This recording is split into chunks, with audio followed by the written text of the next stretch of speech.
এই আমরা এখন কল্যাণেশ্বরীর প্রবেশদ্বারে ঢুকছি। এই হচ্ছে কল্যাণেশ্বরীর মন্দিরে যাবার প্রথম শুরু রাস্তা। এখানে দেখুন কি সুন্দর লুচি ভাজা হচ্ছে। আমরা এসে এখানে লুচি খাবো পুজো দিয়ে এসে। আর সমস্ত দোকান এখান থেকে আপনারা ইচ্ছা করলে সমস্ত প্যাড়া কিনতে পারেন, মিষ্টি আছে এবং খুব সুন্দর চিড়া আছে, যে চিড়াটা আপনার মুখে দিলেই গলে যায়। বৈদ্যনাথ দেওঘরে দেখবেন এই চিড়াটা পাওয়া যায়। এই দেখুন আমার মিসেস টাটা করছে, এই যে পাপিয়া দেখছে, পাপিয়ার বর ফোন নিয়ে যাচ্ছে, এগোচ্ছে, ফটো তুলবে। আচ্ছা, তারপরে এই নামা হচ্ছে এখান থেকে। এই যে দাঁড়িয়ে আমরা ফটো, এই যে আমি দাঁড়িয়ে আছি। তারপরে ওই সামনে গেট দেখতে পাচ্ছেন, ওই গেটের ভিতরে ঢুকে যাব।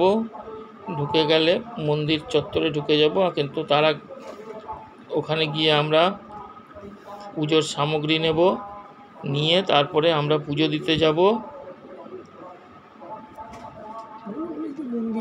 তারপরে দেখুন কি সুন্দর মন্দির, যাচ্ছি।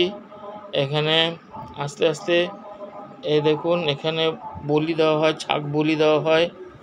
আর এই যে ডান দিকে দেখতে পাচ্ছেন দোকান, এখান থেকে আমরা পুজোর জন্য সমস্ত জিনিস কিনবো, কিনে আমরা চলে যাব এই ভিতরে মন্দিরের প্রবেশদ্বার দিয়ে।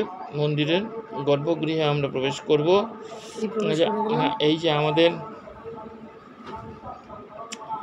জিনিস নেওয়া হচ্ছে, জিনিসপত্র নিয়ে আমরা এই যে ঢুকা হচ্ছে, ঢুকছি। এখানে লাইন আছে। আজকে শনিবারে প্রচণ্ড লাইন থাকে, কিন্তু কি ভাগ্যিস আমাদের খুব কম লাইনে, লোক বেশি নেই আজকে।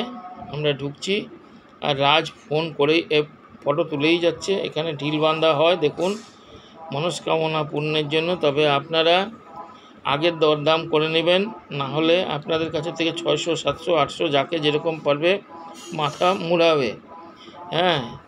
যদি আপনাদের কম টাকায় করবে, না করলে আপনারা চলে আসবেন, কোনো দরকার নাই।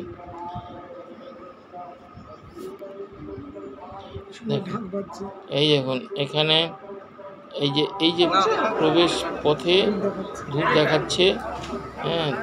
এই ধূপ দিয়ে আমাদের পুজো দেওয়া সম্পন্ন হলো।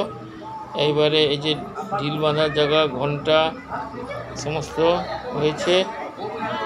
আর আমি ভিডিও করেই যাচ্ছি। দেখুন পাপিয়া ধূপ দেখিয়েই যাচ্ছে। আমার মিসেসের ধূপ দেখানো শেষ হয়েছে। এইবার আমরা আস্তে আস্তে মন্দিরের পিছন দিকে যাব, নদীর দিকে। লাইনে দাঁড়িয়ে আছে, খুব সুন্দর দৃশ্য লাগছে। আপনারা সবাই